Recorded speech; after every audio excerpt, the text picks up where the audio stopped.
The structure of the verb phrase. The basic structure of the verb phrase is the same as in other phrases. It must have a head, which is the main verb. It can have one or more pre-modifiers, which are auxiliaries or adverbs. And it can have one or more post-modifiers. One of the things that makes verb phrases complicated is that what can go in the post-modifier slot depends partly on what type of main verb is in the phrase: intransitive, transitive, ditransitive, or copular. You may want to go back and review the different types of main verbs in the verbs module to help you understand what we're going to say about verb phrases. Here is a verb phrase with all the slots filled. Is always singing in the shower. The auxiliary is and the adverb always are in the pre-modifier slot. The prepositional phrase in the shower is in the post-modifier slot. The main verb singing is the head of the phrase. The whole structure is a verb phrase. Here is a diagram showing the different parts of the verb phrase. The verb group. Since auxiliaries are also a kind of verb, it's possible for a verb phrase to have more than one verb in it.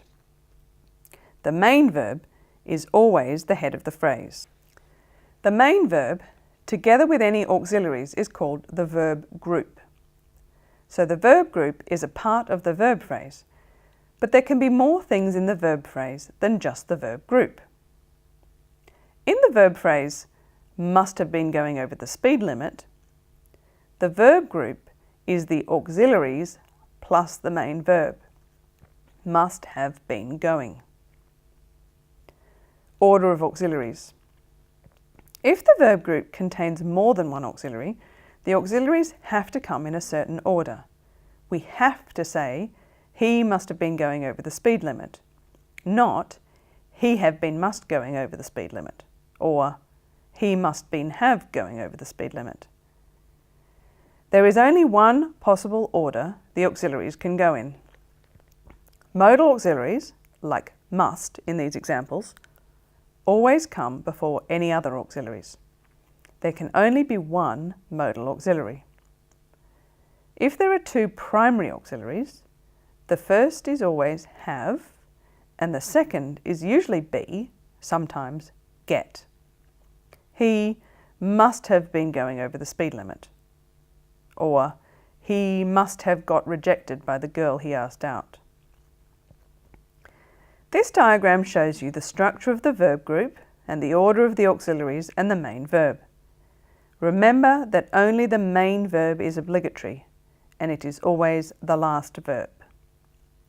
Remember that the verb group is a part of the verb phrase. You can think of this diagram as having taken the pre-modifier box from the VP diagram we looked at before and divided it in three to show the order the auxiliaries come in if there's more than one. Identifying auxiliaries. The primary auxiliaries, especially be, are the most irregular verbs in the English language. It's important to be familiar with the different forms of the auxiliaries so you're able to identify them in the verb phrase. Here are all the forms of the verb be. So in the present tense we have I am, you are, he, she or it is, and we or you or they are. In the past tense we have I was, you were, he, she or it was, and we or you or they were. The present participle is being and the past participle is been. Have does not have quite so many different forms. The present tense is have, except for the third person singular, he, she or it, has. The past tense is had, the present participle is having, and the past participle is had. For do, the present tense is do, except the third person singular does. The past tense is did, the present participle is doing, and the past participle is done. For get, the present tense is get, except for the third person singular gets, the past tense is got, the present participle is getting, and the past participle is got. Post modifiers in the verb phrase. optional post modifiers. There are two types of post modifier that can appear in the verb phrase. Those which depend on which kind of verb the main verb is, and those which can be present in any verb phrase. Those which can be present in any verb phrase include prepositional phrases, as in he slept in his car, or she sang at the top of her voice. They can be adverbial phrases, as in he sings very beautifully, she runs extremely fast. Note that these modifiers are optional. If we left them out, the clause would still make sense. A third type of optional post modifier in the verb phrase is an adverbial clause. We'll discuss adverbial clauses later on in the course. They are basically little clauses which do the same kinds of jobs as adverbs. Go back and check the module on adjectives and adverbs. Here are a couple of examples. She ran because she was in a hurry to get home. Or he sings when he is happy. Post modifiers in the verb phrase, objects and complements. Some post modifiers are not optional. The main verb requires them to be there. A transitive verb needs to have a noun phrase in the post modifier position, such as Kim killed the cockroach, or the ball broke the kitchen window. A noun phrase which is a post modifier in a verb phrase, and which is there because the verb requires it, is called an object. A copular verb also needs to have something in the post modifier position. This can be either a noun phrase, as in Kim is a doctor, or an adjective phrase, as in Kim is very kind, or a prepositional phrase, as in Kim is in her office. These post modifiers which follow the copula are called complements of the copula. Complements are not the same as objects. Objects are always noun phrases, but complements can be noun phrases, adjective phrases, or prepositional phrases. If a phrase follows a copular verb, it is always a complement, not an object.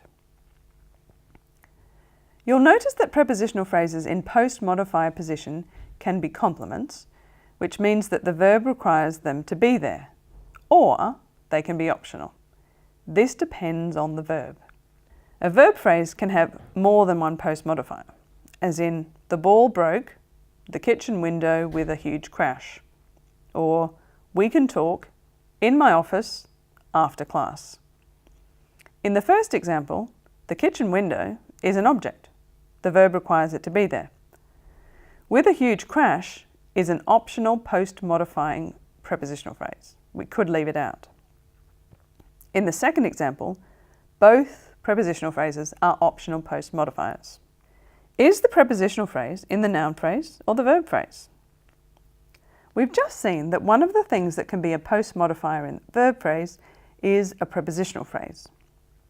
We remember from the module on noun phrases that noun phrases can also have a prepositional phrase as a post-modifier. Sometimes it isn't clear whether a prepositional phrase modifies a noun or a verb, whether it is inside the noun phrase or inside the verb phrase. Take the example, the teacher taught the students with jet lag. Who has the jet lag, the teacher or the students? Both interpretations are possible. So where does this ambiguity come from? It comes from the fact that the prepositional phrase with jet lag can be interpreted either as a post-modifier in the verb phrase or as a post-modifier in the noun phrase whose head is students. If it's a post-modifier in the noun phrase, then the object of the verb is the students with jet lag. That is, the students have jet lag. With jet lag is inside the noun phrase, modifying the head noun students. If it's a post-modifier in the verb phrase, then the verb phrase has two separate post-modifiers. Taught the students with jet lag. That is, there are two things being said about the teaching. It was done to the students and it was done with jet lag. Both these phrases are post-modifiers to the verb taught. This gives the interpretation where it is the teacher who has the jet lag. This kind of structural ambiguity with prepositional phrases is pretty common in written English, from adults as well as children.